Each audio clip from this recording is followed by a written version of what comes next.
வணக்கம். நான் உங்கள் ஜெயா. நம்ம இப்போ இந்த வீடியோவில் ஆரன் ஷெப்பர்ட் சொன்ன ஒரு ஈரானிக் கதையான 40 ஃபார்ச்சூன்ஸ் இந்த கதையோடைய சம்மரியை பார்க்கலாம் வாங்க. இந்த கதையில் அகமதுன்ற ஒரு ஏழை ஆளு தான் நம்ம பார்க்குறோம். அவரோட மனைவி பேர் ஜமீல். அவங்க 2 பேருமே இஸ்ஃபஹான்ன்ற ஒரு ராயல் சிட்டினா ராஜா எந்த ஊரில் இருக்காரோ அந்த ஊரை ராயல் சிட்டின்னு சொல்லுவாங்க. அங்கே தான் வாடுறாங்க. அகமதுக்கு எந்த தொழிலுமே தெரியாது. எதையும் கற்றுக்கிற ஆர்வமும் அவருக்கு இல்லை. அவர்கிட்ட இருக்கிறதெல்லாம் ஒரு ஷவல்னு இந்த மண்ணை அள்ளுவோம் இல்லையா, அது மாதிரி ஒன்று இதுதான் இருக்குது. அப்புறம் ஒரு பிக், இதை அந்த மண்ணை தூக்கின்னு போய் போடுறது. இதை வச்சு அவர் என்ன பண்ணுவார்னா, யாரெல்லாம் கூப்பிட்றாங்களோ அவங்களுக்கு பள்ளம்லாம் தோண்டி கொடுப்பாரு. அது மூலமாக அவருக்கு கொஞ்சம் பணம் வரும். அதில் தான் அவங்க வாழ்வாங்க. அவருக்கு எந்த விதமான ஒரு ஆம்பிஷனும் கிடையாது. அவர் மனைவிக்கிட்டே சொல்வார், நம்ம வாழ்கிற அளவுக்கு சம்பாரிச்சா போதும், இந்த சின்ன பணம் நமக்கு போதும்னு தான் சொல்வார். ஆனால் ஜமீலுக்கு இதில் திருப்தியே இல்லை. அத்தோடு அவங்க வீட்டுக்காரர் செய்கிற வேலையிலையும் அவங்களுக்கு ரொம்ப திருப்தி இல்லை. இந்த சூழல் தான் என்ன ஆகிடுதுன்னா, ஒரு நாள் அவங்க பப்ளிக் பாத்தில் போய் குளிக்க போகும்போது அவங்கள திருப்பி அனுப்பிச்சிடுறாங்க.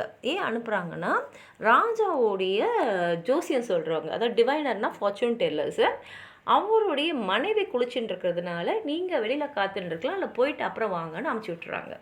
அப்போ அவங்க யோசிக்கிறாங்க, அப்போ நம்மளுடைய கணவரும் ஒரு ஃபார்ச்சூன் டெல்லராக இருந்தால் நமக்கும் இந்த மரியாதை கிடைக்கும் இல்லை அப்படின்னு சொல்லிட்டு அவங்க போய் அகமது கையில் சொல்கிறாங்க, நீங்கள் இன்னிலேருந்து ஜோசியம் சொல்லணும் அப்படின்றாங்க. அவர் முதல்ல இது என்ன பைத்தியக்காரத்தனமான எண்ணமாக இருக்கே அப்படின்றாரு. ஏன்னா அவருக்கு ஜோசியமே தெரியாது. ஆனால் ஜமீல் ரொம்ப புத்திசாலி. அவங்க என்ன சொல்கிறாங்கன்னா, ஜோசியம் சொல்கிறவங்கெல்லாம் ஜோசியம் தெரிஞ்சு தான் சொல்லணும்னு அவசியம் இல்லை, புத்திசாலியாக இருந்தாலே போதும், சூழ்நிலையை புரிஞ்சுக்கிட்டு அது மாதிரி நீங்கள் வரவங்களுக்கு சொல்லுங்கள், அது போதும் அப்படின்றாங்க. அப்புறம் அவங்க என்ன சொல்கிறாங்கன்னா, நீங்கள் இந்த உருட்டுவோம் இல்லையா, அந்த உருட்டுக்கட்டையும் நல்ல ஒரு ஜோசியம் மாதிரி சொல்கிற மாதிரி கொஞ்சம் வார்த்தைங்களையும் கற்றுக்கிட்டாலே போதும் அப்படின்றாங்க. ஆனால் அகமது ஒத்துக்கவே இல்லை. அதனால் அவங்க என்ன சொல்கிறாங்கன்னா, நீங்கள் இதுக்கு ஒத்துக்கலைன்னா நான் உங்களை விட்டுட்டு எங்கள் அப்பா கிட்டே போயிடுவேன்னு சொல்கிறாங்க. இப்போ மனைவியை தன்னோடு வச்சுக்கிறதுக்காக அவர் என்ன பண்ணுறாருன்னா, வேறு வழி இல்லாமல் அவர் கையில் இருக்கக்கூடிய அந்த ஷவலையும் பிக்கையும் விற்றுட்டு அந்த உருட்டுக்கட்டையும் ஜோசியம் சொல்கிறவங்களாம் போடுறதுக்குன்னு ஒரு ஆடையை வச்சுருப்பாங்களே, அந்த ஆடையை வாங்குறாரு. வாங்கிட்டு சந்தையை இருக்கிற இடத்துக்கு போய் உட்கார்றாரு. அவரோட நல்ல நேரம், ராஜாவுடைய மந்திரியோடைய மனைவி அவங்க வெள்ளை மதிப்பு மிக்க ஒரு மோதிரத்தை தொலைச்சிட்டாங்க. அதனால் அந்த ஜோசியம் பார்த்து அந்த மோதிரம் நமக்கு திருப்பி கிடைக்குதான்னு பார்க்குறதுக்காக அவங்க இந்த மார்க்கெட் பிளேஸ்க்கு வராங்க. அங்கே அகமத்தை பார்க்குறாங்க. அவர்கிட்ட சொல்கிறாங்க, இந்த மாதிரி விலை மதிக்க முடியாத ஒரு அவ்வளோ விலை மதிப்பு அந்த மோதிரம், அதை நான் தொலைச்சிட்டேன், அது எனக்கு எங்கே இருக்குதுன்னு பார்த்து சொல்லுங்க அப்படின்னு சொல்கிறாங்க. இப்போ இவருக்கு என்ன சொல்கிறதுனே தெரியல. அப்போ அந்த அம்மாவை பார்க்கும்போது அவங்க போட்டுருக்க ஆடையில் ஒரு சின்ன ஓட்டை இருக்குது. பொதுவாக பெண்கள் இந்த மாதிரி ஓட்டை இருக்கிற மாதிரி, ஏன்னா அவங்க முழுசாகவே உடலை மூடுற மாதிரி தான் ஆடைகள் போடுவாங்க. ஒரு சின்ன ஓட்டை இருந்தால் கூட உடனே தச்சிடுவாங்க. அதில் அந்த மாதிரிலாம் வெளியில் வரமாட்டாங்க. அதனால் சரி அந்த அம்மாவுக்கு அதை சொல்லலாம், ஒரு ஓட்டை இருக்குது உங்கள் உடம்பு உங்கள் ஆடை இல்லைன்னு சொல்கிறதுக்காக அவர் என் கண்ணுக்கு ஒரு ஓட்டை தெரியுதுமா அப்படின்றாரு. இதை கேட்டவுடனே அவங்களுக்கு ஞாபகம் வந்துடுது. ஏன்னா அந்த மோதிரம் பத்திரமா இருக்கணும்னு அவங்க தான் ஒரு ஓட்டைக்குள்ளே அதை சொறி வச்சுருந்தாங்க. உடனே சந்தோஷமாக போய் அந்த இடத்துல பார்க்குறாங்க, அந்த மோதிரம் அங்கேயே இருக்குது. அவங்க எடுத்துடுறாங்க. அவங்களுக்கு ரொம்ப திருப்தி ஆகிடுது. இவர் ரொம்ப பெரிய ஜோசியர், அவர் கண்ணுக்கு அந்த ஓட்டையே தெரிஞ்சிருக்கு பாருன்னு சொல்லிட்டு ஒரு தங்க நாணயத்தை கொண்டு அவருக்கு பரிசாக தர்றாங்க. இவர் அந்த தங்க நாணயத்தை எடுத்துன்னு போய் அவரோட மனைவி கிட்ட கொடுக்குறாரு. அவங்க ரொம்ப சந்தோஷப்படுறாங்க. ஆனால் அவர் சொல்கிறாரு, இது கடவுளுடைய கருணையால் தான், ஆனால் இதை நம்ம தினம் தினம் எதிர்பார்க்க முடியாது, அதனால் இதுவெல்லாம் சரிப்பட்டு வரும்னு எனக்கு தோணலை அப்படின்றாரு. அன்றைக்கி ராத்திரி என்ன ஆகிடுதுன்னா, ராஜாவுடைய அரண்மனையிலேருந்து அவரோட கஜானாலேருந்து 40 பெட்டிகள் காணாமல் போயிடுது. ஒரு பெட்டியிலையும் விலை மதிக்க முடியாத தங்க ஆபரணங்கள்லாம் இருக்குது. உடனே ராஜா என்ன பண்ணுறாரு, அவரோட அரண்மனை ஜோசியரை கூப்பிட்றாரு. அரண்மனை ஜோசியரும் அவருடைய அசிஸ்டன்ஸ் எல்லாரையும் உட்கார வச்சுக்கிட்டு என்னென்னோ செஞ்சு பார்க்குறாங்க. ஆனால் அவங்களால அந்த 40 பொட்டைகளும் எங்கே இருக்குதுன்னு கண்டுபிடிக்கவே முடியல. அப்போ தான் அந்த மந்திரி சொல்கிறாரு, இது மாதிரி என் மனைவி அவளுடைய மோதிரத்தை தொலைச்சிட்டா. அப்போ மார்க்கெட்டில் போகும்போது ஒரு ஜோசியர் இருந்தார், அவர்கிட்ட கேட்டோன்னே அவர் கரெக்டாக சொல்லிட்டாரு, அவர் கண்ணுக்கு அது தெரிஞ்சிருக்கு அது எங்கே இருக்குதுன்னு. அவரை ஒன்றா கூப்பிடலாம் ராஜான்னு சொன்னோன்னே ராஜா கூப்பிட்றார். அகமத்துக்கும் வேறு வழி இல்லை, ஏன்னா ராஜா கூப்பிட்றதுனால அவர் போய் தான் ஆகணும். போகிறாரு. போனோடனே ராஜா சொல்கிறாரு, இது மாதிரி 40 பொட்டிங்க வந்து காணாமல் போயிடுச்சு, அதை நீ எனக்கு கண்டுபிடிச்சி கொடு உன்னுடைய ஜோசிய திறமையாலன்னு போது அகமத்துக்கு என்ன சொல்கிறோன்னு தெரில. ஆனால் யோசித்து பார்க்குறான், 40 பொட்டி காணோன்னா அது தூக்குறதுக்கு 40 ஆள் இருந்திருக்கணும்.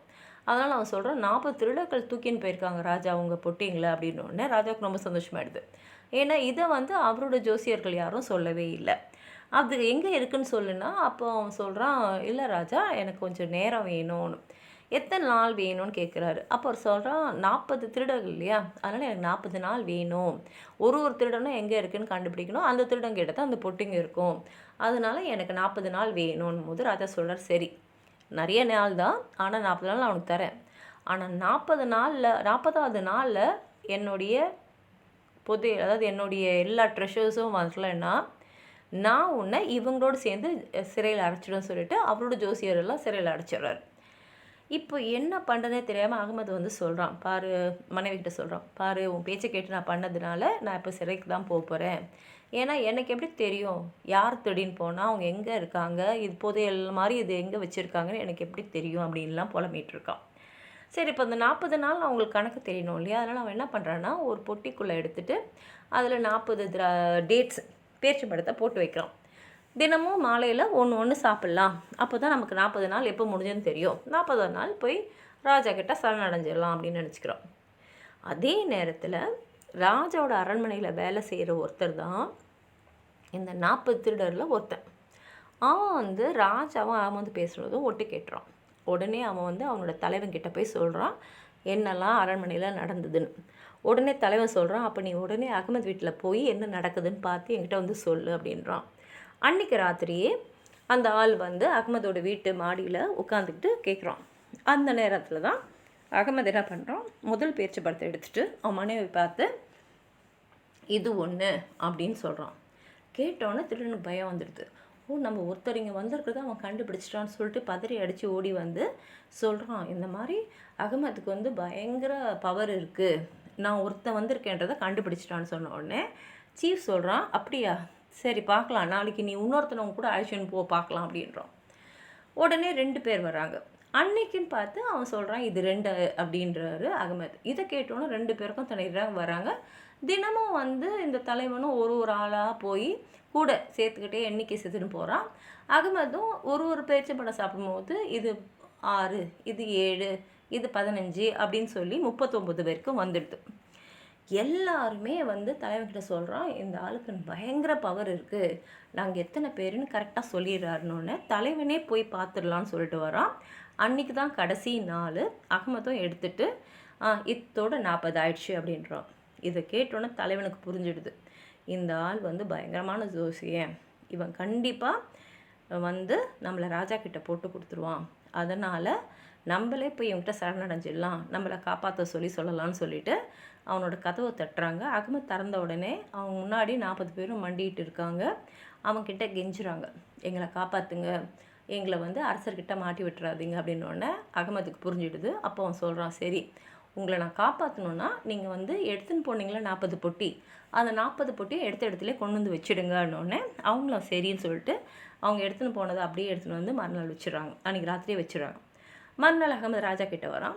ராஜா கிட்ட வந்து சொல்கிறான், இந்த மாதிரி என் மந்திர திறமை முழுசும் வந்து நான் உபயோகப்படுத்திட்டேன் ராஜா, என்னோடய திறமையில் என்னால் ஒன்று பொட்டிங்களை திருப்பி கொண்டு வர முடியும், இல்லை திருடங்களை கொண்டு வர முடியும், உங்களுக்கு என்ன வேணும், பொட்டி வேணுமா இல்லை திருடர்கள் வேணுமான்னு ராஜா சொல்கிறாரு, எனக்கு என்னுடைய பொட்டிங்க தான் வேணும், அதில் தான் என் கஜானாவுடைய மொத்த சொத்தம் இருக்குது அப்படின்ட்டு அவர் சொல்கிறாரு.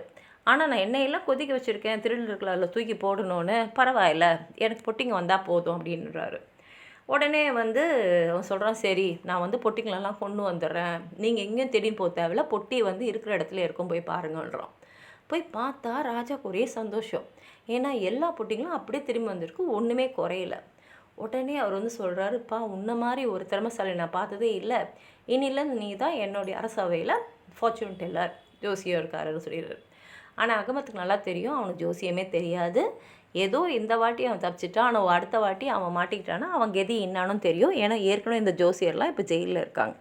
அதனால் அவன் என்ன சொல்கிறான்னா, ராஜா இந்த மாதிரி உங்களுடைய இந்த பொட்டிங்கெல்லாம் திரும்பி கொண்டு வரத்துக்கே என்னுடைய மந்திரக்கலை எல்லாமே போயிடுச்சு. இனிமேலுக்கு எனக்கு மந்திர சக்தியே இல்லை. அதனால் என்னால் இன்றைக்கி எதுவுமே செய்ய முடியாது. உங்களுக்காக நான் என் சக்தி எல்லாத்தையுமே வந்து உபயோகப்படுத்திட்டேன் அப்படின்னோடனே ராஜாவுக்கு ரொம்ப சந்தோஷமாயிடுச்சு. அதோடு அவர் சொல்கிறாரு, அப்போ வந்து உனக்கு இனிமேல் மந்திர சக்தி எல்லாம் எனக்காக நீ பண்ணிட்ட இல்லையா, அதனால் நான் உனக்கு என்ன கொடுக்கணும்னு நினச்சேனோ அதோட டபுளாகவே தரேன்னு சொல்லிட்டு 2 பொட்டிங்களை எடுத்து அப்படியே அகமத்துக்கு கொடுத்துட்றாரு. அகமத் பெரிய பணக்காரனை திரும்பி வரான். ஜமீலுக்கு ரொம்ப சந்தோஷம். 2 பேரும் ரொம்ப சந்தோஷமாக வாழறாங்கன்னு கதை முடியுது. இது ரொம்ப ஒரு நல்ல ஒரு ஈரானிய கதை. இது அருமையாக ஆரன் ஷெப்பர்ட் எழுதியிருக்காரு. உங்களுக்கு ஏதாவது சொல்லணும்னு நினச்சிங்கன்னா கீழே இருக்கிற கமெண்ட் பாக்ஸில் எழுதுங்க. இந்த வீடியோ லைக் பண்ணுங்கள், உங்கள் ஃப்ரெண்ட்ஸோடு ஷேர் பண்ணுங்கள். சப்ஸ்கிரைப் பண்ணாதவங்களாம் ப்ளீஸ் சப்ஸ்கிரைப் பண்ணி சப்போர்ட் பண்ணுங்கள். நன்றி.